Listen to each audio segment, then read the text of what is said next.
Hello and welcome back to the Rugby Property Market Roundup. This time we'll be looking at May 2021. I've got some great stats here for you and some interesting insights into what is happening right here in Rugby. If you are a Rugby buyer, a Rugby seller, a Rugby landlord, or just a Rugby resident keen to know what is happening around you, stay tuned for the next few minutes.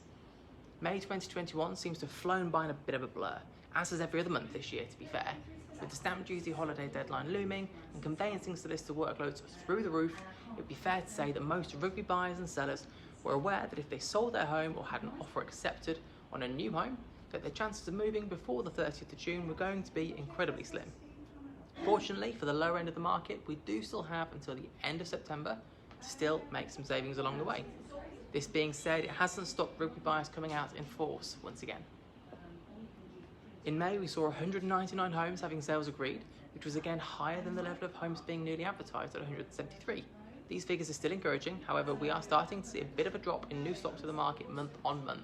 In April, there was 241 newly marketed homes, so that's a drop of nearly 29%. This was always likely to happen at this time of the year due to the stamp duty and everyone moving their move earlier into the year. Similar figures can be seen for sales agreed, with a 41 home decrease in figures month on month. CV21 was a big focus for Rugby buyers and Rugby sellers again in May, with more homes being advertised for sale and selling in this postcode area than anywhere else in the Rugby postcodes.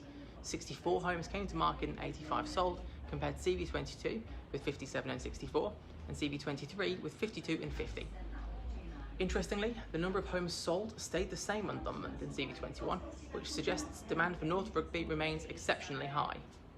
The only type of home to not sell more than became available in May was surprisingly semi-detached homes. 35 sales were agreed compared to 43 coming on the market.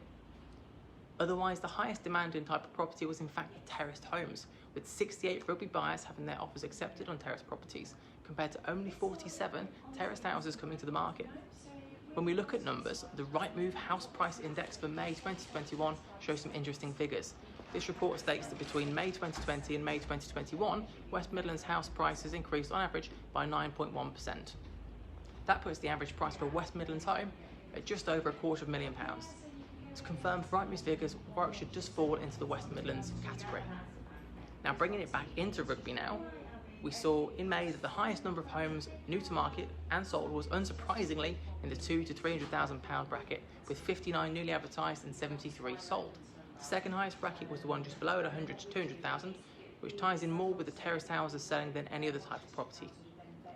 I'd imagine that this translates to more first-time buyers jumping onto the property ladder, taking advantage of low mortgage rates and low deposit requirements now too. For any of you Rugby buyers or Rugby sellers going through the conveyancing process and hoping to complete before the 30th of June, I really do hope it all comes together for you so you can take advantage of these fantastic savings that the government has given us all this year.